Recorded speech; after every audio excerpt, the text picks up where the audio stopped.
What's going on, everybody? KingofDragons 5000 here, coming at you with another figure review. Today we'll be having a look at the Mattel DC Comics Multiverse Batman vs. Superman Toys R Us exclusive Unmasked Batman. Now here we do have Unmasked Batman in the packaging.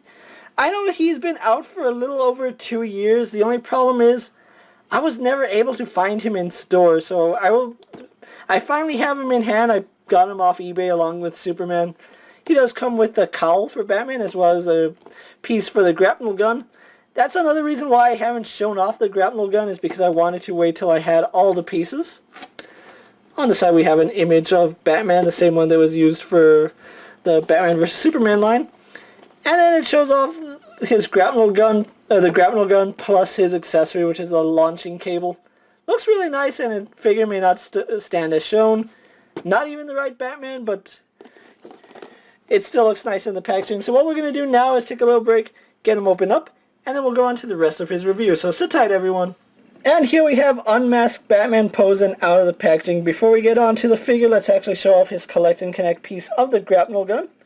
His head is a little cable. It's not a bendy wire, although I kind of wish it was. I don't like the way it was sculpted like that. I kind of wish it was just one straight piece. But the claw part does peg in, and you can switch this out for the Superman one if you really want. But can't wait to see what this looks like in my grapnel gun.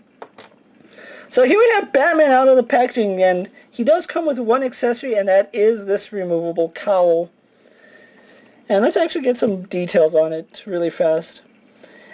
And they did do a good job sculpting the cowl. I do like the way they were able to get all this texture in it. It resembles the way it did in the movie, although it is really, really thick. You can see it has no neck, and from the side, if it was collapsed in like that, it would look awesome, but the fact is it's really fat and really thick.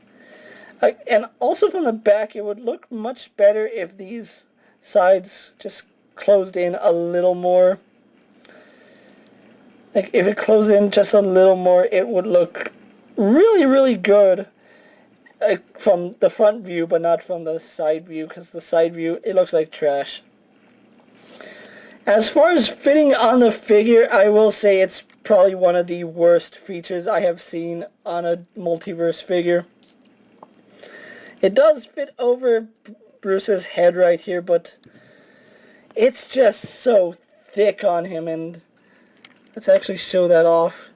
It looks comical, and I don't mean comical like it's from the comics. I mean comical as in trash. Like, it was better off just giving us an alternate head with the mask on it, because as it stands, this looks terrible. The eyebrows are way too high. It's so thick. It doesn't sit flush on the cowl, and then from the side, it's just really awful. And I wish there was a way to make it look good, but realistically, there's no way to make this cowl look good on Batman. I think something you might want to do is, on one of your older Batman figures, just pop the head off and find a way to keep the cowl tied up like that. And it'll look like a pretty good Batman cowl, but yeah, this is just trash. And speaking of trash, the face on this is terrible. This doesn't even look like Ben Affleck in the slightest bit. It kind of looks like Robert De Niro. Can you imagine that? A world where Robert De Niro played Batman? Now, from this angle, it looks like Ben Affleck, but from every other angle, not so much. And then the 5 o'clock shadow is really, really done terribly. What can I say? It's not that great of a figure. Well, the head sculpt anyway, but for the most part, it is a reuse of the Dawn of Justice Batman figure that we've seen. And I say for the most part because he does have some interesting parts to him. Albeit the head is unmasked, and that's not the best thing. But the best part of this is the cape. You can actually see that this cape has texture in it, where the previous Batman figures that we got had a really smooth cape. And I do love the way this looks. It actually has a feel of actual leather despite it being plastic. And the texturing is on both sides. I really wonder why we didn't get a Batman that had this texture. We got one with crocodile skin, but not with a leather texture. Now, if they had given us a Batman like that, it would have been perfect, but they didn't. They gave us a smooth cowl, and they gave us a crocodile cowl. But while we're on the subject of Batman, let's actually get the maskless Batman here standing up straight really fast. Get the cowl off screen, and then we'll actually bring in a Batman to compare him with, if the camera will...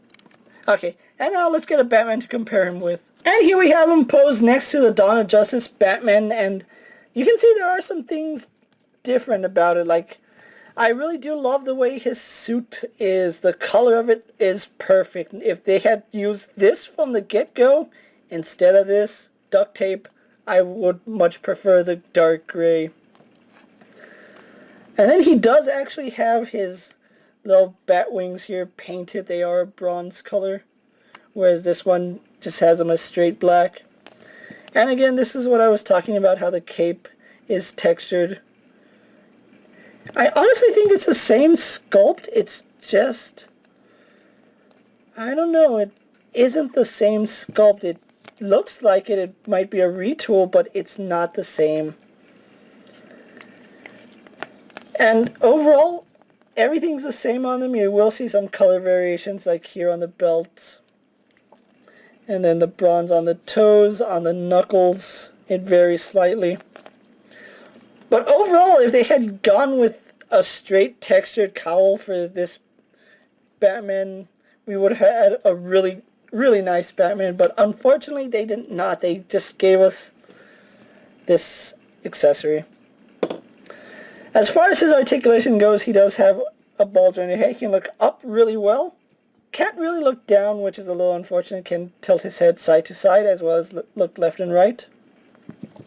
Arms on a ball joint go out, and his joints are all tight. They're just like Superman's.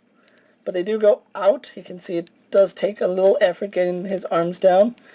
Do a full 360. There we go. He spins at the bicep. Single jointed at the elbow, giving us 90 degrees. He spins at the wrist. He does have an ab crunch, which goes back about that far and forward about that far. Waist swivel, again, really tight. Leg goes forward and back. Goes out to about that far, which has pretty good range. Knee is on that slanted swivel, so you really don't get a straight swivel there. Knee goes back about that far, and again his toe does go kicking out, and there's really no way to fix that. And we do get an ankle hinge. So all the standard articulation that we saw in the original Batman figure, nothing too special here. So what I'm going to do now is take a little break, get on pose for my final thoughts, then we'll wrap up this review, so sit tight everyone. So here we have Batman pose for my final thoughts. Overall, I really do like the way this figure came out, although this cowl is trash. That's going to go in a spare parts bin. Overall, I really love the color scheme of this Batman. I prefer this color over the duct tape Batman, which we saw with the previous Dawn of Justice figure. Now, I did get this guy online along with Superman. Both of them cost me about $40 together, which is a really good pricing. Is how when he was in stores, he actually went up to about $30 on the secondhand market. So I pretty much got these guys for about $20 each. Now, if you can get this guy and you can stand the head or this cowl, I would recommend you get him. Now, I do have an idea to head swap him, and I'll show that off when I actually get the proper head to swap him out for, so be on the lookout for that, guys. I will get an updated head for this guy, and maybe I'll like this figure. But I really can't recommend this Batman figure unless you're going to do the head swap like me, or you just wanted to have a full Dawn of Justice collection with all the grapnel pieces, which, you know, this is a nice little thing to have. I'm going to enjoy it. But with that being said, guys, I recommend this Batman if you're a Dawn of Justice fan or you want to complete the line. Otherwise, he is a skip. With that being said, I'm KingofDragons 5000. Don't forget to like this video, leave a comment, subscribe to my channel. Go check out all my other action figure reviews. All my toy reviews are up, as well as my DC Multiverse. And if there's a figure you would like to see me review, let me know down in the comments, and if it fits in my collection, I'll definitely have a look at it. And until next time, I'll see you later. Take care, everyone.